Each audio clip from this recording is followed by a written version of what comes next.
Ladakh is a mountain desert across the Indian Himalayas. In the rain shadow of the mighty mountains, it's so high and dry that it's often called moonland. It looks more like a moonscape or a Marsscape. Well, this one is a picture of the Mars. Often called Little Tibet, this region remains landlocked, cut off from the rest of the world for half the year. Temperatures range from -30 to +30. Hi, I'm Sonam Wangchuk, a simple indigenous tribal from this remote Ladakh. I was born in an even remoter tiny village of 5 households. But that was a long time ago. Today, my village has grown 100% to become a village of 10 households. Perhaps still a little bit smaller than your city. We had no schools in our village, so I learned from the farmers, from the rivers, trees, animals, and above all, from my mother. I picked up English and other languages from the radio and meeting people from different countries. Later went to some schools and finally finished mechanical engineering. We love our Ladakh so much that while my engineering schoolmates went to Bangalore, Mumbai and the Silicon Valley, I came back to Ladakh and started solving problems of the people. Children's problems in school education, people facing harsh cold winters, and farmers facing water shortage in the face of climate change. I've been doing these things for the last 30 years and the world has been very generous. They have not only acknowledged but admired my work with various awards in different parts of the world.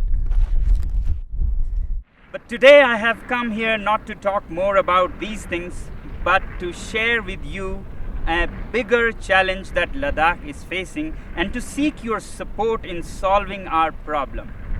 Yes, you can solve our problem, and not only that, you have the power to even avert a world war.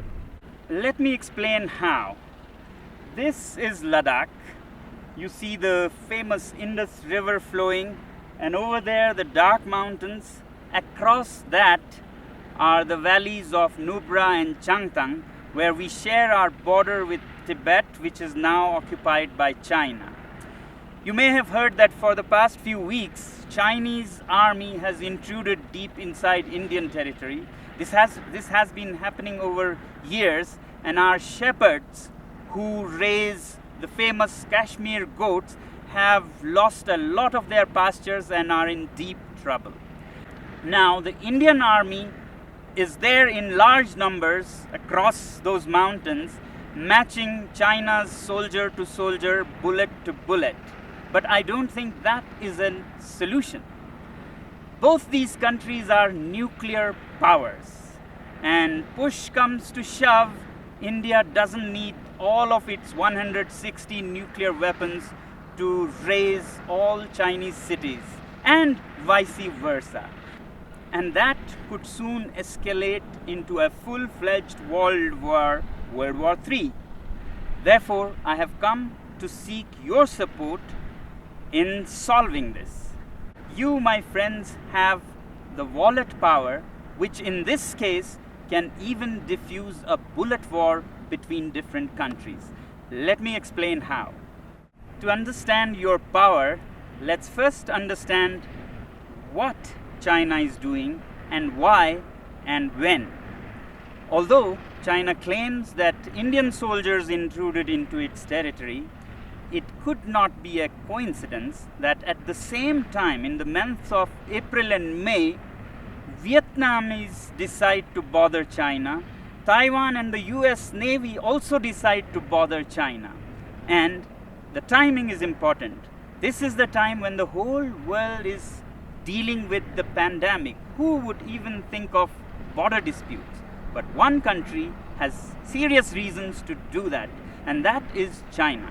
China, being a totalitarian regime, fears not so much the bullet power of India or the US. What it fears most is its own people. the 1.4 billion people that work like bonded laborers without many rights and enrich this regime, when they are angry, there's a situation for an uprising, a revolt. And today, after the COVID pandemic, people in China are furious with their government for how they handled the pandemic. Chinese businesses are shut, factories are shut, unemployment reaches 20%. And it's time for an uprising. And that's when China picks up fights with several of its neighbors to divert the attention of angry citizens from the economy to nationalism. And this is not the first time China is doing this. From 1958 to 62, during the worst Great Chinese Famine, when people in China were very, very upset, Mao decided to invade India. And now Xi is doing the same thing again. Well, this is the simple analysis of my simple tribal mind. If this be the case, then we, the citizens of the world, should use our wallet judiciously and hit China where it hurts most, the economy. If enough people around the world decide that we will no longer buy Chinese goods and sponsor this regime, then that will see their worst nightmares coming true. And I think this is the only way we can bring the Chinese regime on the discussion table for peace dialogues.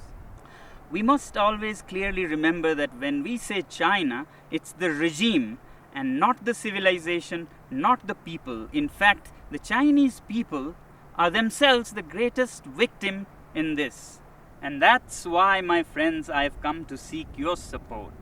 We use so many Chinese products, software, hardware, from apps and software that sends millions and millions of dollars to China to products like clothing, phones, computers. If we boycott these goods, it'll send a clear message to China that the world is not happy with you. But is it right to boycott goods from a particular country? When normally not, when it is among equal partners. But my simple tribal mind says that China is not a normal country. If the world was a club of peaceful sheep, China is a wolf in sheep's clothing. It doesn't respect the rules of the game. It's a totalitarian regime run by a clique. It's not representative of its people. In fact, its people are just an instrument for its expansionist ambitions. It doesn't respect international customs or bodies like the WHO, and we saw because of its behavior how the COVID spread so much and caused so much suffering. Yet, we, the people of the world, also have double standards. We overlook everything and just want trade with it. In 1947, China gobbled up Inner Mongolia. We were silent. We wanted trade. Later, Tibet, with its 6 million Tibetan Buddhists, were annexed. We were silent. We wanted trade. And then Xinjiang, with its 10 million Uighur Muslims, were gobbled up. We were silent. We wanted trade. In fact, 60% of today's China is occupied territory. But we overlook that because we want trade. But the biggest victims of this regime are the 1.4 billion Chinese. They work like bonded laborers, have hardly any rights, and if they raise their voice, they disappear. China has already blocked and banned Twitter, Google, Facebook, and keeps its people from all the information of the free world. And now with the Belt and Roads Initiative, China is laying a death trap around the world. Already, countries like Sri Lanka have lost their land as they couldn't pay the debts. Pakistan is soon becoming a colony of this kind. In Africa, Djibouti has already lost its land for China. Countries like Tonga have debts that amount to 44% of its GDP. After Asia and Africa, they're soon arriving in Europe, where assets are being built all over Central Asia and Europe with loans from Chinese companies and contracts given to Chinese companies with very high rates, and when you can't repay the loans, you lose your land. To my simple tribal mind, these belts and roads are the veins to suck the blood of the world, to send finished Chinese goods and to suck resources and money from around the world. But we overlook all these facts because we are addicted to cheap Chinese goods. We must also find out, why are these goods cheap in the first place? Can we ethically make cheap goods like this? Well, they are cheap because the labor is low paid, labor laws are hardly there, and natural resources are plundered like there is no tomorrow. State subsidizes utilities to artificially lower their prices, and they manipulate currencies in their favor. So it's time that we, citizens of the world, take our wallets into our hands and say we have personal economic sanctions on this regime. And yet in the free world, we have the double standards to say that if our own country has environmental and human rights restrictions, we move our factories to China. Well, aren't Chinese people human beings with human rights? Isn't nature in China a part of this planet? Now, some people would ask, is it practical? How can we manage without Chinese goods? And what are the alternatives? Well, if we are determined and give enough time to businesses and industry, things will adapt themselves. So that's why I say boycott made in China, software in a week, hardware in a year. So your software apps like TikTok, Hello that you have on your mobile phones, you can immediately uninstall and uninstall in millions so that China gets a message. As for hardware like phones, computers, clothing, we take a year and slowly choose products sourced out of the free world. And my simple tribal analysis says that if you give time and clear determination, then businesses will adapt. A new ecosystem will develop where there will be enough goods to cater to people who don't want to buy Chinese goods. Just like vegan people or Jain community, they don't eat certain things, they don't go hungry. Businesses adapt and they get what they want with time. As for replacements and alternatives to Chinese goods, I really don't think that we need an alternative for everything. We have been buried under cheap Chinese goods. We have made our houses into museums cluttered with cheap things that we don't even need. Why do we need 10 pairs of shoes? Why can't we do with 3 pairs of shoes made very nicely by local craftsmen? Why do we let these goods pollute our rivers, lakes? Can we learn to live simpler? These lockdowns have actually taught us that we can be happy with much less. So can we also think out of this box and talk about a simpler life with local products? If you want to learn more about how to live happily with simpler lives, please look up our movement, ilivesimply.org. You may not agree with me, but if we keep appeasing China because of our addiction to trade with it and overlook everything else, my simple tribal mind says that we might even be repeating history.